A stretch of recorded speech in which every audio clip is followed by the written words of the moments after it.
नमस्कार, mutual फंडू channel में आप सभी का बहुत बहुत स्वागत है। आज हम चर्चा करेंगे शुभम यहारे जी द्वारा भेजे गए एक आर्टिकल के बारे में जो आज मिंट न्यूज़पेपर में पब्लिश हुआ है। अगर आप मिंट न्यूज़पेपर सब्सक्राइब करते हैं तो आप आज के न्यूज़पेपर में इस आर्टिकल को देख सकते हैं।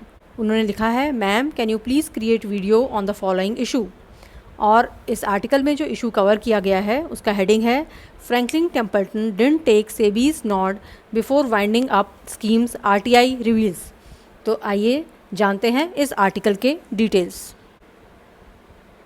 तो हेडिंग से ही आपको क्लियर हो रहा है कि सेबी ने फ्रैंकलिन म्यूचुअल फंड्स को शट करने के लिए कोई भी परमिशन नहीं दिया था, इस तरह का यह हेडिंग क्लेम करता है। आइए इसकी डिटेल्स जानते हैं। तो फ्रैंकलिन ने जो पब्लिक स्टेटमेंट्स जारी करी हैं उसमें उसने बोला है कि they have informed regulator at every step about the winding up of schemes. और उसने जो रीजंस बताए थे सेबी को वो हैं severe illiquidity and redemption pressure due to corona virus pandemic. ये जो आरटीआई क्वेरी है जिसमें यह बात रिवील हुई है ये खम्बाता फैमिली ने फाइल करी थी। और जैसा कि आपको पता है जो खम्बाता फैमिली है उन्होंने गुजरात हाई कोर्ट में केस किया था और गुजरात हाई कोर्ट ने ही फ्रैंकलिन टेम्पल्टन की ई वोटिंग प्रोसेस पर स्टे लगाया है। साथ ही खम्बाता फैमिली ने गुजरात हाई कोर्ट में ये भी अपील करी थी कि जो डिसीज़न है वाइंडिंग अप स्कीम्स का उसके लिए इन्वेस्टर्स की कंसेंट लेना बहुत ही ज़रूरी है। 8 जून को गुजरात हाई कोर्ट ने उस पर स्टे लगा दिया था। जैसा कि आप सभी को पता है कि आजकल यह केस कर्नाटक हाई कोर्ट में चल रहा है और वहाँ पर इसकी सुनवाई हो रही है। आरटीआई क्वेरी में खम्बाता फैमिली ने लिखा था कि फ्रैंकलिन टेम्पल्टन ने ऐसा क्लेम किया है गुजरात हाई कोर्ट के समक्ष और स्पेशल लीव पिटीशन में जो सुप्रीम कोर्ट में दायर हुआ था, जिसमें उन्होंने बोला है स्कीम्स की वाइंडिंग अप के लिए उन्होंने सेबी से अप्रोप्रिएट परमिशन लिया हुआ है। खम्बाता फैमिली ने जो आरटीआई फाइल करी है उसमें उन्होंने बेसिकली डेट के बारे में पूछा था कि तो ये स्टेटमेंट बहुत ही इंपॉर्टेंट है, मैं आपके लिए पढ़ देती हूँ। The Khambatta sought information pertaining to the date on which the permission for winding up of the scheme was applied for, the date on which it was granted and documentary evidence of any deliberations on the permission.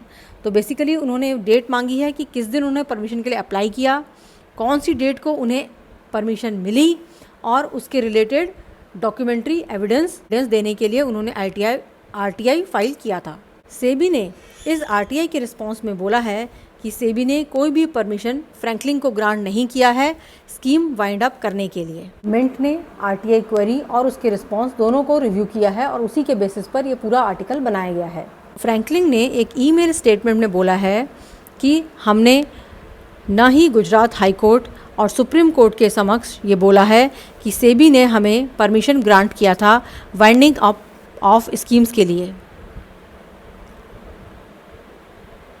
उन्होंने बोला है कि जो winding up है इन schemes का उसका जो decision है वो म्यूचुअल फंड रेगुलेशन 39(2)(a) के अकॉर्डिंग लिया गया है और हम उसी के अकॉर्डिंग इस प्रोसेस को आगे बढ़ा रहे हैं। तो इस पूरे केस में जो कैच आता है वो यहाँ पर आता है कि जो फ्रैंकलिन टेम्पल्टन है उसने सेबी को सिर्फ इन्फॉर्म किया है और उसने उनसे कोई परमिशन नहीं ली है।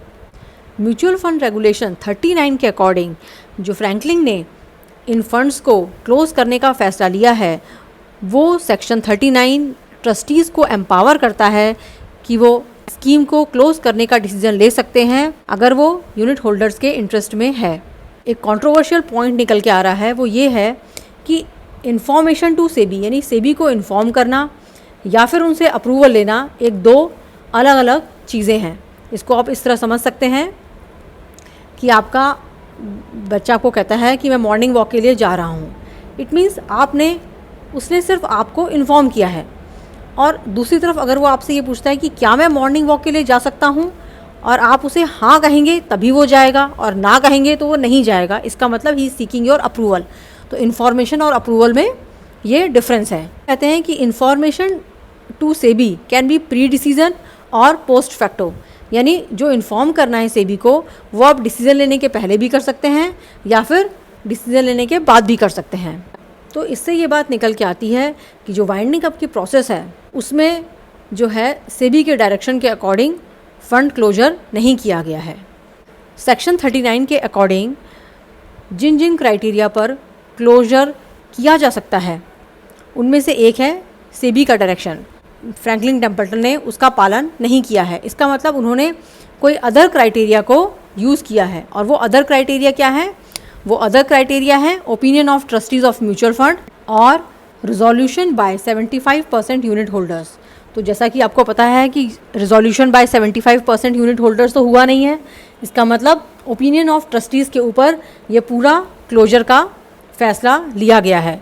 क्योंकि ये केस जो है वो डे टू डे बेसिस पर कर्नाटक हाई कोर्ट में सुना जा रहा है, और मैं आपकी इन्फॉर्मेशन के लिए बताना चाहती हूँ कि मैं एक 3 पार्ट की सीरीज़ बना रही हूँ, जिसमें मैं आपको वेरियस सोर्सेज से कलेक्टेड इन्फॉर्मेशन कलेक्ट करके ये बताने का प्रयास करूँगी कि गुजरात हाई कोर्ट के एडवोकेट, दिल्ली हाई कोर्ट के एडवोकेट और चेन्नई हाई कोर्ट के एडवोकेट ने कर्नाटक हाई कोर्ट में जो अपने पॉइंट्स रखे हैं, जो अपना सबमिशन किया है अपने केस का, उसमें उन्होंने किन किन मेजर चीज़ों को टच किया है। तो हो सकता है इस वीकेंड तक आपको यह वीडियो सीरीज़ देखने को मिले।